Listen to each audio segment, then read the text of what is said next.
Bismillahirrahmanirrahim. Assalamualaikum warahmatullahi wabarakatuh. Sampurasun. Damang kanca. Alhamdulillah. Alhamdulillah abadina wengi ieu sareng Kang Kevin masih tiasa nyarengan kanca kanggo ngalajengkeun dongeng anu maneh hanca tangtosna ge anu katunda dina wengi kamari kanca. Mangga ahnya urang lajengkeun kanca. Kumwae kasadayana kanca-kanca abah, wargi-wargi abah sanusantara sadunya. Mangga nyangakeun kanca si Buntung jago tutugan. Yasana Bapak S. Sukandar.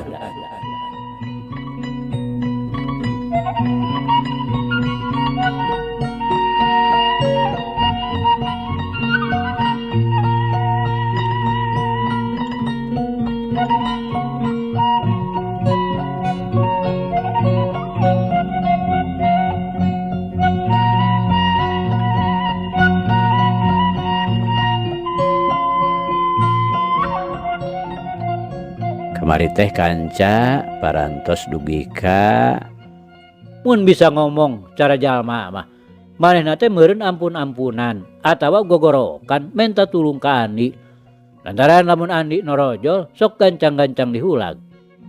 Harita ge bareng Andi ngadenge seruyuk ngagelik geus we tang tu heulang teh keur diheureuyan ku santang. Ku kituna ngagentak manehna nyampeurkeun ka tukang bareng jeung Nyi Euis. Ari breh teh bener we ceruyuk keur digagewek. Duit kadinya nya kanca. Mangga. Urang lajengkeun.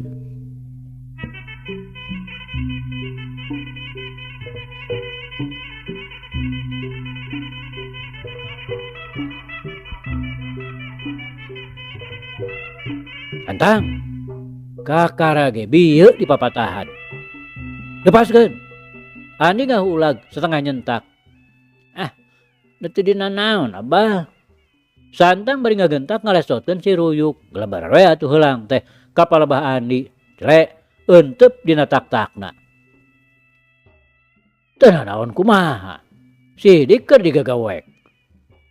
Santang teu nembal deui. Sieunneun bapana katutuluyan ngambekna. Antukna manehna jadi rampang rempeng teu puguh pola. Memang kumanehna geus kajudi yen bapana teh sakali ieu mah bener-bener ngambekna. Cing atuh Santang, cing aya euy-euy adat-adatan teh. Kapan Santang teh bakal boga ade? Nyi Euis bari ngusapan beuteungna. Can pati tembong, ari teu tenget-tenget teuing mah. Santang teu nembalan. Kalah kakope manehna kana pesoraut butut nu golar-goler dina taneuh. Heg, manehna nyokelan taneuh. Kitu we cuka cokel ngan kabawakeun ku hate geumpeur. Geus kitu pindah nyokelanana kana tangkal buah. Tapi ayeuna mah manehanana nyieun aksara ngaran manehanana. Geuning geus bener eta Santang. Andi ayeuna mah budina sareh. Royong manehna nyampeurkeun. Gogna gog gigireunana. Naksir aksara nu unina. Jaka Santang. Ya piraku da geus lawas diajar teh. Nyi Euis oge mairan. Lain, anggur mah empek apalkeun deui jurus-jurus teh. Mak cenah palain ningali. Andi nitah ngapalkeun pelajaran jurus-jurusna. Bakuna mah mepes hate nu jadi anak bisi terus punung. Mohon kitu mak. Santang bari ngaredet ka indungna. Mohon. Nyi Euis ungeuk bari ngagelenyu. Sanajan bener-bener ge Santang teh bangorna leuwih ti ukuran. Puguh sasaatna kahesean ti leuleutik. Teh burung we nyaahna mah teu suda-suda. Geus teu asa ka anak kukut.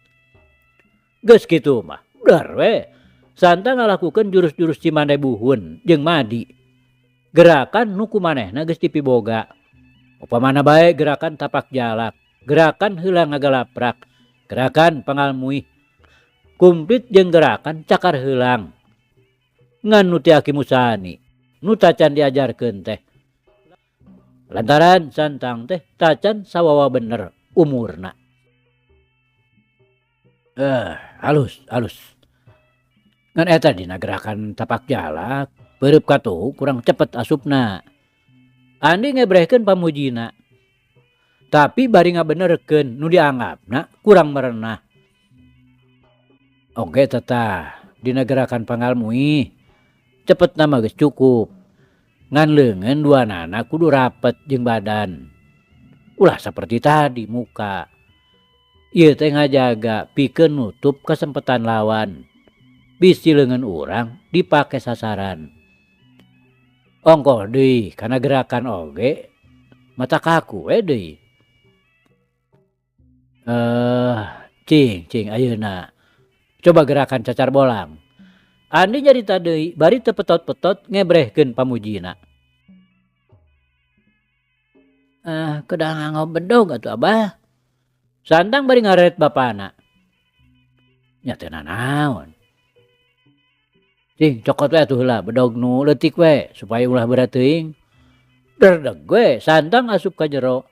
Balik deui ka tukang bari ngajingjing bedog. Geus kitu mah dar we. Manehna ngagunakeun gerakan cacar bolang. Memang kacida kewesna. Cacakan masih keneh budak. Subat sabetna bedog deh ngan sakilat-sakilat. Coba tarajang ruyuk. Andi marentah ka heulangna. Tapi kade ulah dikenakeun. Abah mah hayang nyaho we. Kumaha Santang ngagunakeun bedog.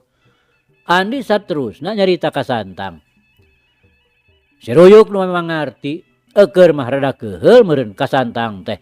Pedah sok diheureuyan bae. Ku kituna teu antaparah deui seot we manehna narajang bener-bener deuk ngagapruk kana sirahna. Orok kaya. Santang memang tapis naker ngulinkeun bedogna. Kamana si ruyuk nyampeuk. Bedogna kudu we nyampeuk nuturkeun. Malah kurang-kurangna kesit mah hanteu. Si ruyuk teh tangtu bakal kabeunangan. Geus cukup sakitu oge jang. Andi bari ngagelenyu pinuh ku kasugemaan. Memang nilik gerakanana mah Santang teh matak gede hate menjadi bapak. Atos mak. Santang bari ngararet ka indungna. Nya, tos we gerareuh anggur mah. Tos pepes kesang ibaknya. Nyeuis bari ngagelenyu. Mangga. Santang bari ngadareg-dag we asup deui ka imah nu maksudna deuk nyimpen bedog. Leplas we teu temong deui. Ari heg teh ditempo ku Nyi Euis. Mana horeng keur nyelebek we. Ngabaheuman sanggup poe haneutkeunun. Deungeunna ngan ukur nyentulan uyah guruntulan. Lapar mak. Santang ngahehe. Beri celebek deui we ngahenggoy sanggup poe bangun nu di mah teu naker. Nya, pek bae sing Jongjon. Oh itu atuh, goreng tempe pan aya keneh. Yeuis nawaran deungeunna lantaran Santang teh kabireungeuh daharna karo uyah. Ah, bios mak, da sanggup poe ieu.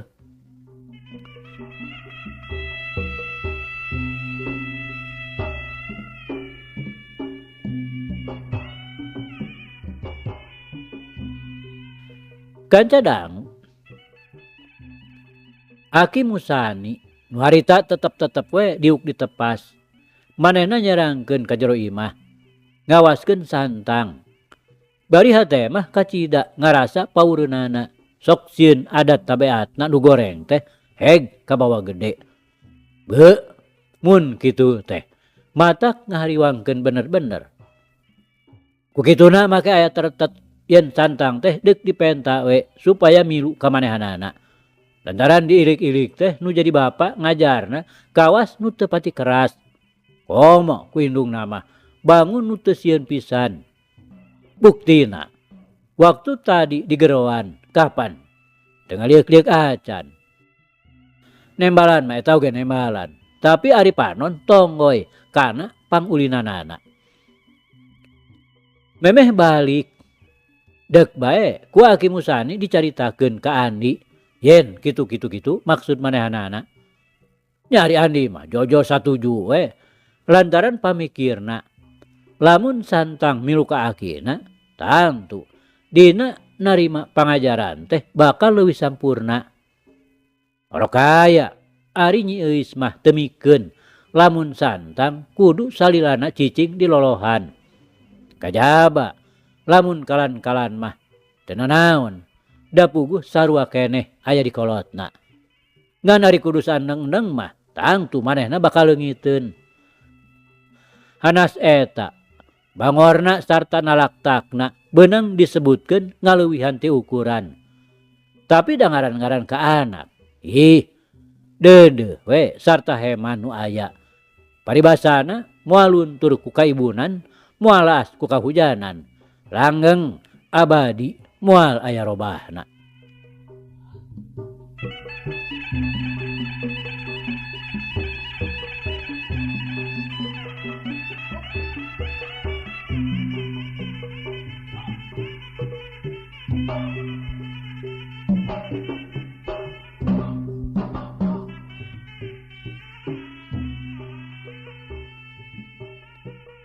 Kanca dangu sadayana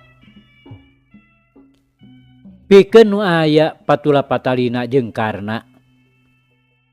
Upamana bae Andi atawa Gumilar katut wijana di Cicapar. Ku ngareulesna karna taun-taun taya katemong deung lampreng. Teu wudu ngajadikeun katengtreman oge. Kabeh-kabeh pada sapamadegan yen pasualan nu teu saeutik-saeutik mangrupa secekelan teh ayeuna mah geus musnah sama sakali. Malah lila-lila mah geus pohoeun acan kakarna teh. Tapi ari pikeun nu mangkuk di gadog mah nyaeta pasuta maeroh katut saanak minantu. Paribasa taya waktu nu kalarung taya mangsa nu kaliwat. Malah teu sirikna ngiceup atawa ngarenghap perkara karna teh tetep kapieling teu bisa dipopohokeun. Malah dina antebna dipieling mah teu wudu matak ngabarbaikeun cipanon sagala. Munasabah mundek terus dipieling sarta dipimelang oge. Puguh kaayaan karna teh teu leh jadi pikiraneun. Plangles teu beda we tinu di teureui bumi leungit teu puguh di mana ngareulesna mun paeh teu puguh di mana kuburanana. Ngan Ki Mursid nu sigana taya riuk-riukna teh lantaran sagala-galana geus dipasrahkeun kanu ngusikeun jeung malikeunana. Hantem di pikiran oge matak bae lieur leneng. Mana mending ngabablaskeun sarta pasrahkeun we kanu kagunganana. Mun kabeneran hirup keneh teh sarta diparengkeun tepung deui sok asa sageui. Upama seug teu bisa patepung lawung paamprok jonghok deui jeung nu jadi incu. Ayeuna mah Ki Mursid teh geus tetep tumetep di gadog nuturkeun nu jadi anak. Pindahna teh nyaeta sanggeusna nini amah tilar dunya.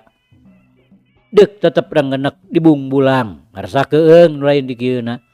Babakuna mah nungtun kainget kanu geus taya di kieuna. Nu matak mending pindah we ka gadog nuturkeun nu jadi anak.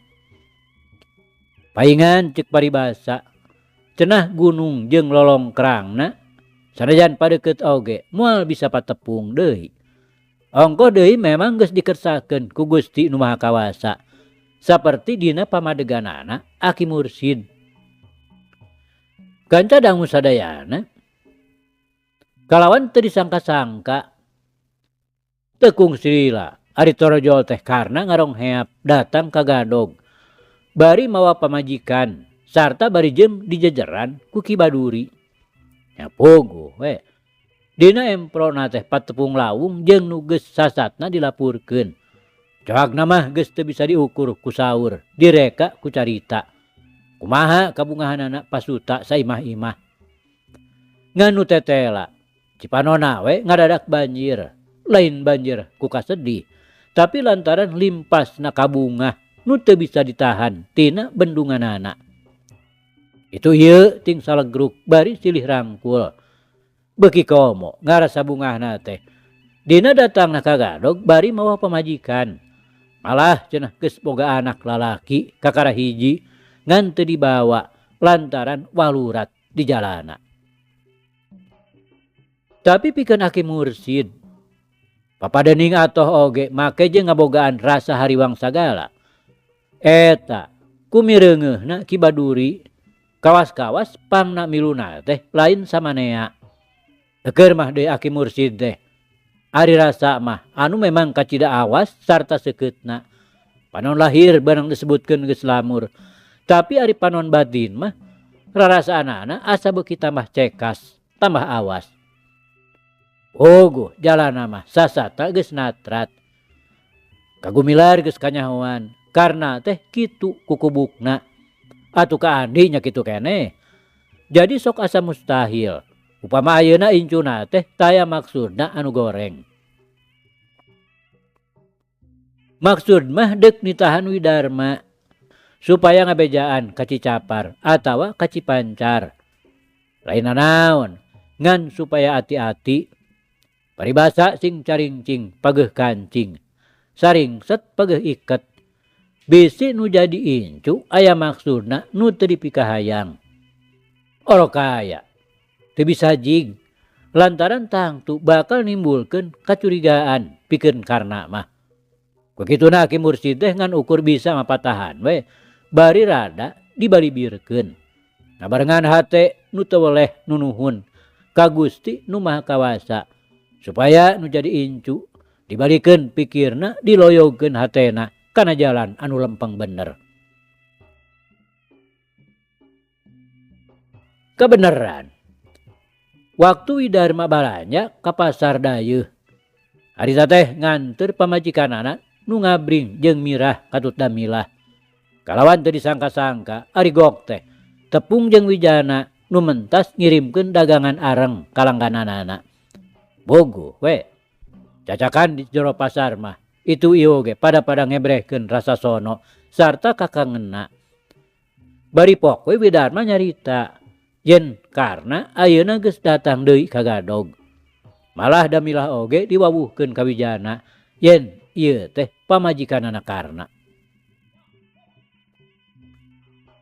Bongoh ti sararea Widarma ngaharewos ka Wijana nepikeun kahariwangna Aki Mursid nu ngeunaan ka dirina karna. Atuh dina datangna ka Cicapar dek bae Wijana bebeja kagumilar. Ongkoh deui lantaran tadi aya talatahna Widarma supaya Wijana ngabejaan ka Andi. We harita keneh oge Wijana deuk terus ka Cipancar. Nyapikeun gumilar mah kacida jumurungna. Malah inditna bari dibarengan ku Ganjar. Batur keung di jalan ulah cuang ceung teuing. Datang ka Cipancar dak we atuh dicaritakeun ka Andi. Geus kitu mah dar we baradami. Kumaha akal tarekahna pikeun yang hareupan karna. Ayeuna bisi bener-bener aya maksudna nu goreng. Lantaran cenah ceuk kateranganana Widarma karna teh ayeuna beunang disebutkeun geus pohara majuna. Malah nu jadi pamajikanana oge tingkat pangabisana teh lain handap-handap.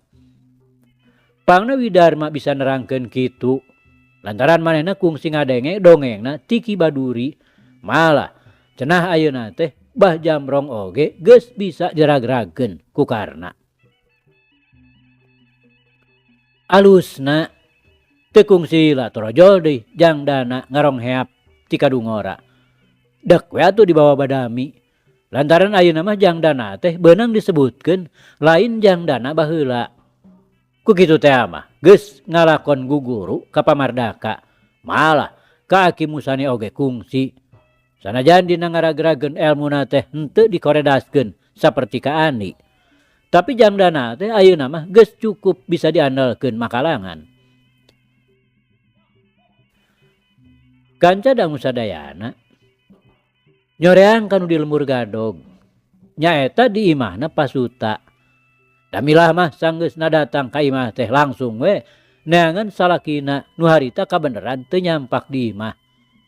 Cenah mah ceuk Aki Mursid keur ulin ka situ bagenit kadua Ki Baduri. Terus ku Damilah disusul. Kebeneran mokprok di jalan. Dek we ku Damilah teh dibejakeun yen tadi cenah didayeuh papanggih jeung urang Cicapar nyaeta Wijana. Memang Damilah teh geus nyahoeun lantaran geus dibejaan teh aku karna yen Wijana teh anakna Gumilar kasebut musuhna keneh. Ngadongeng naon cenah si Jana jeung Widarma teh Milah? Karena nanyakeun. Nyarioskeun akang we. Yen ayeuna teh tos mulih dikagadog.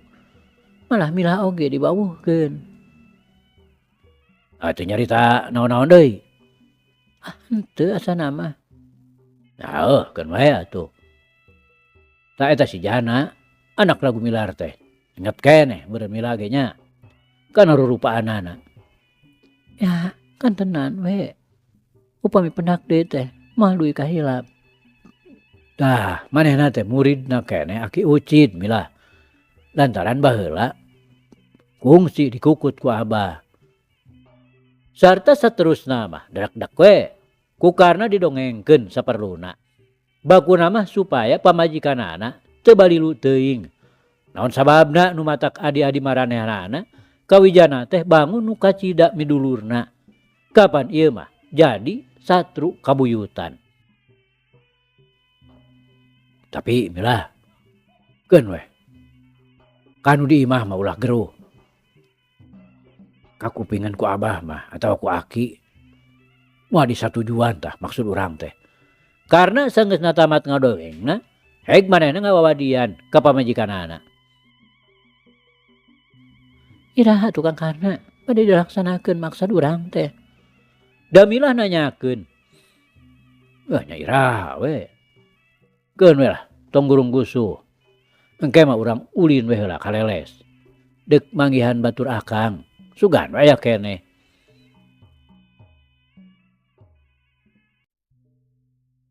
Wah, bade kayang Husen gitu, jangkarna.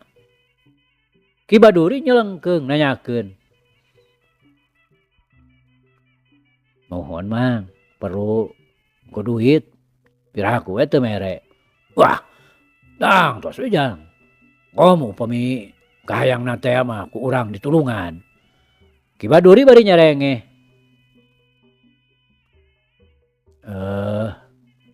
Perkawis si saha?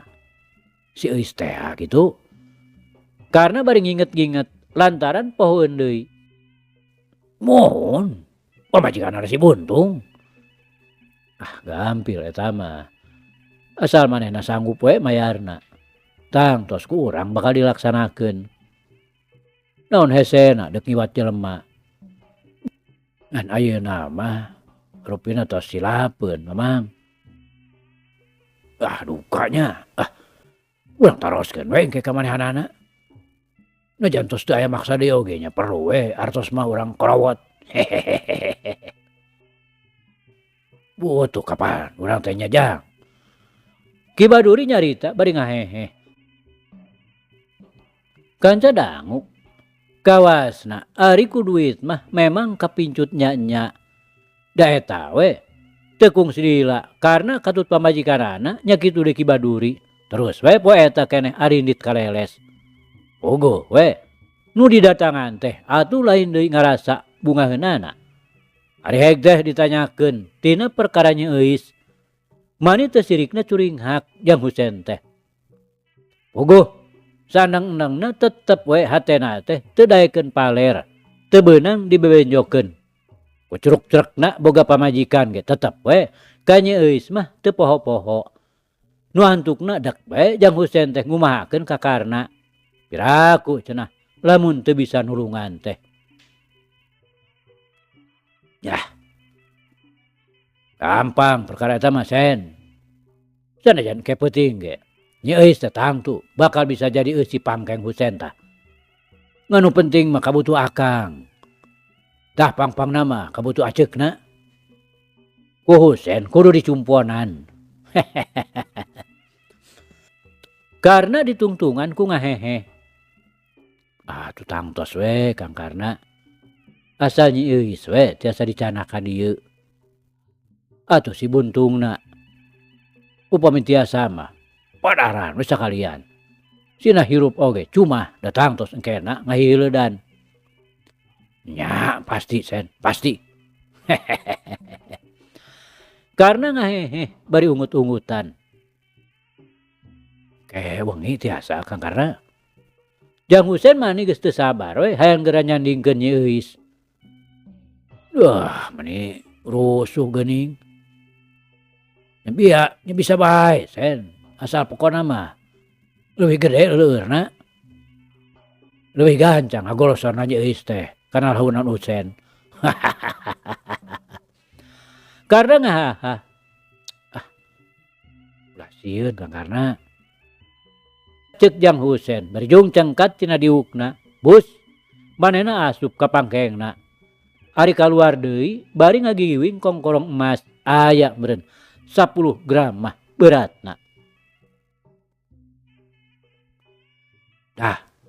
Ceuk minangka persekotna ieu mah.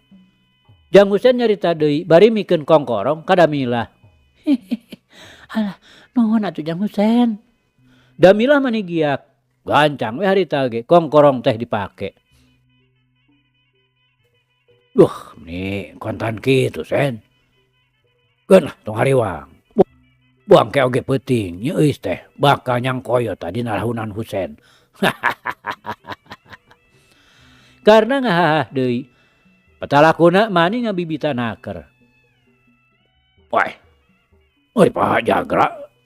Tara ka dieu aya nama Jang Husein. Ki Baduri nembrong nanyakeun Pak Jagra. Lantaran harita teu katempo aya di dinya. Di ngontong we Mang, mung sawaktos-waktos rajeun arangkat ka dieu sareng Mang Badra. Wah, dupi bawi kalpa sareng murid-muridna.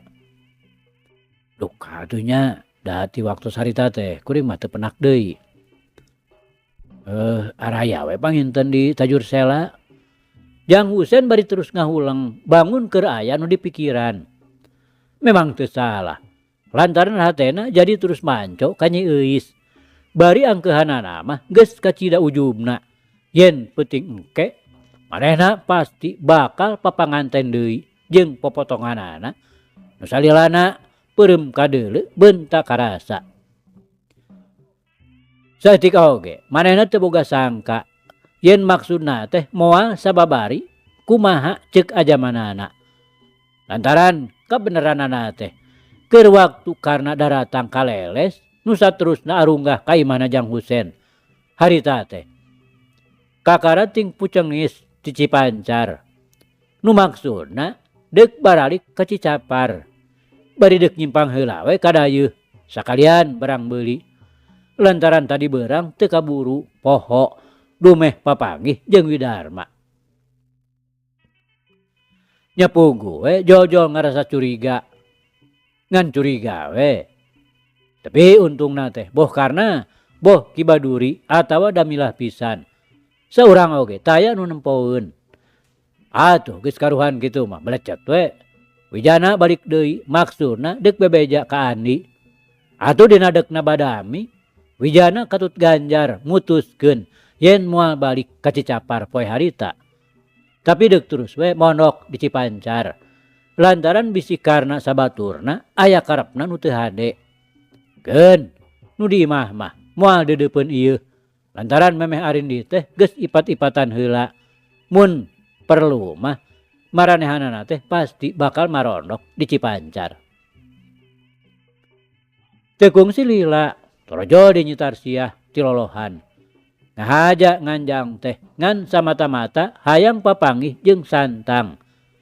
Perkara sina cicing di lolohan teu tulus Santang teh. Lantaran teu disaluyuan ku Nyi Euis. Nu pikeun Nyi Tarsiah mah jadi tetep we kudu pulang anting ka Cipancar. Da kumaha atuh? Sanajan bener sifatna ngan saukur kasebut alo. Ari kanyaahna mah leuwih-leuwih ka budak teh. Di bejaan yen karena ayeuna aya dileles di imah Jang Husen. Bet jadi matak nimbulkeun kapanasaran oge pikeun Nyi Tarsiah mah. Maka tertet hayang males ka nyeri sagala. Nu ayeuna mah geus mangrupa popotongan. Lantaran bareta oge manehna teh geus rapa kan wajib. Dek atuh manehna milu badami. Nu akhirna sararea sapamadegan yen bisi bae nya karna teh aya maksudna nu bakal teu hade. Ka Andi bakuna mah anu dihubungkeun jeung Nyi Euis popotonganana Jang Husen. Oge bisi matak ngabarubahkeun ka pangeus Cilemur. Mending dipegat we dijajalaneun sisi kebon nu aya dapuran awi tea. Atuh lamun kaparengan kudu padungdung di dinya tumaninah naker lega ambahanana. Reup magrib sararea geus teu ngeunah cicing. Bada Isya kalawan rencepan jerat-jerut kalima Nyi Tarsiah tarurun ti imah. Ukur ngabejaan we ka Mang Amir jeung ka Adria supaya caringcing bakuna mah mihapekeun nu di imah bisi kumaha onam. Nepi ka tempat nu geus ditetepkeun terus we lima anana ngadedempes teu salah deui. Tekung silirau ge tembong aya nu laleumpang. Sidik mun dititenan rigigna lalaki duaan awewe saurang. Nu tayalian ti karna Ki Baduri jeung Damilah. Jang Husen mah teu milu. Manehna mah tanpa beres. Lantaran kaluaranana duit oge lain saeutik-saeutik. Jaba kongkorong emas. Geus teu ngalobakeun aturan deui. Lar nu tiluan ngaliwat. Gajleng.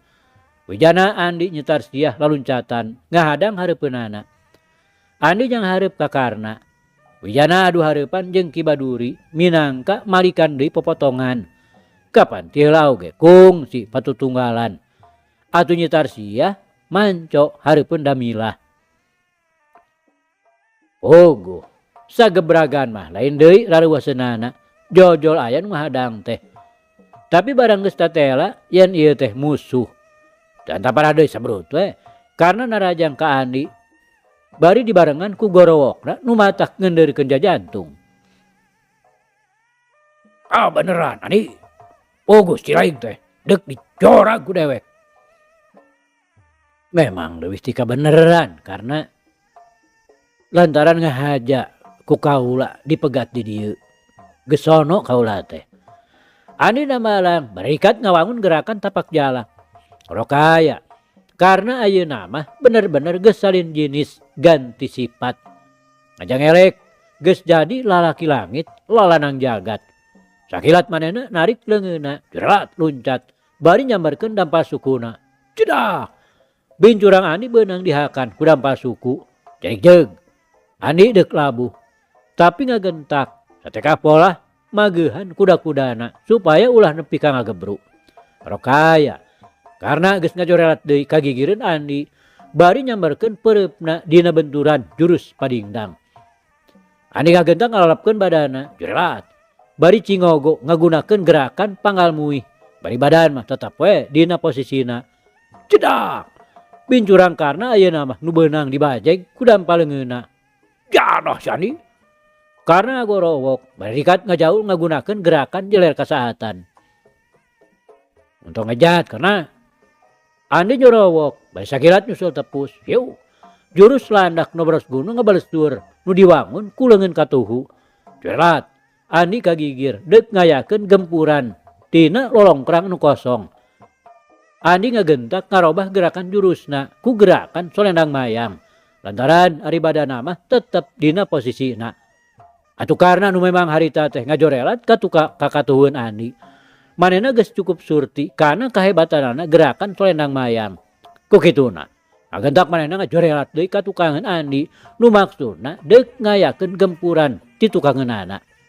Rokaya sanyana mah Andi kitu peta teh samata-mata ngagunakeun gerak tipu mancing maung di jero guha. Nyaeta nu dimaksud supaya karena ngajorelat ka tukangeunana. Matak barang karena ngajorelat teh Andi ngagentak ngagunakeun di panggal muih anu majuna ka kenca. Bari badana mah tetep we dina tempatna. pogo we pikeun karna mah lain deui ngaranjugna lantaran nyaho-nyaho leungeun buntung nu memang kacida dipikasieuna teh jojong jebror we kana dadana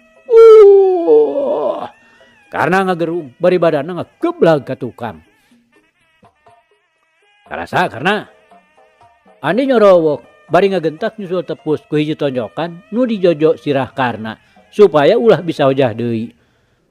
Tapi lain ge karna nu geus kungsi jadi muridna Bah Bondan. Lamun manehna kudu anggeus ngan saukur semestinya. Ku kitu nagentak manehna gerakeun dampal leungeunna pikeun mapag dampal suku. Rokaya andi oge cukup cingeus. Memang geus diijir pibalukareunana. Magetak manehna luncat ka luhur ngagunakeun gerakan angin puyuh. Habek. Dampal leungeun karna ayeuna mah nu jadi sasaranana dampal suku. Tapi karena teu naon-naon, malah riket manehna gurinjal hudang. Cre, andi nincak taneuh, sabrut we karena narajang ngasupkeun jurus gugur gunung. Kilak, andi dina gerakan jukut riut. Tapi karena ngagentak ngawangun gerakan lancah maung, ku tonjokanana. Andi kapaksa we ngajorelat, ngagunakeun gerakan engkang-engkang. Sedengkeun karena rikat nyusul tepus, bari tetep ngagunakeun jurus-jurus lancah maung. Nu tempo-tempo, dikombinasikeun jeung jurus hujan cilantang. Teu wudu nimbulkeun hiukna angin nu saeutikna matak ngagejedkeun kana gerakan engkang-engkang. Antong loba pamolah si Andi. Karena nyorowok bari terus saya ngabubat babitkeun jurus hujan cilantang. Ongkoh katempona Andi teh harita bangun geus leuseuh. Montong kalah ngecabrak karena kabawa sungut dulu. Andi namalang bari ngagentak ngaragrageun badana ngawangun gerakan emok cabok warahan ti Ambu Jumi. Tuk pincurang karna benang dituar. Aduh. Karena gero jebron. Leungeun buntung ngahanca karena beuteungna pisan. Tobat. Karena ngoceak bari badana ngagebut satakerna. Tapi ngaran-ngaran nu daya tahana geus lipet sababaratikal. Manehna gentak korejat teuy hudang. Sedang Andi oge ngagentak ngajaregjeg nangtung. Tapi gerakan karna tetela leuwih cepet. Manehna geus nyebrut manten ngagunakeun gerakan tumpur ludes. Andi atuh anu maksudna mah deuk ngagentak ngagunakeun gerakan jukut riut. Rokaya saret ka bireungeuh aya nu ngabelesat nu tayalian ti jaka santang. Andi ngaliuk gerakan tumpur ludes nyampeuk nu antukna jebrod we. Andi kabeunangan neunggal pisan. Andi ayeuna mah nu ngagerung bari ngagolok-gokan ngutahkeun getih hirup.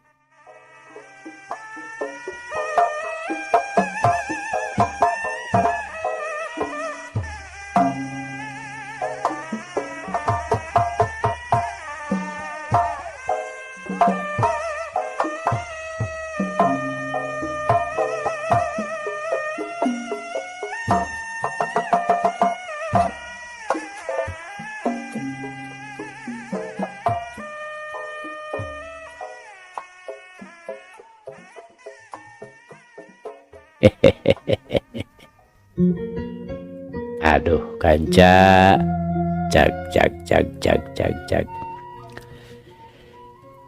Ieu carita urang pungkas heula kancanya.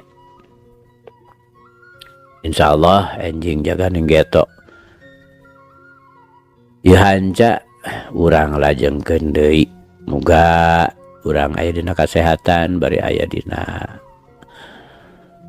Widi Gusti masih kena di paparinan Yuswa. Atur nuhun kanca. Atur nuhun. Ieu carita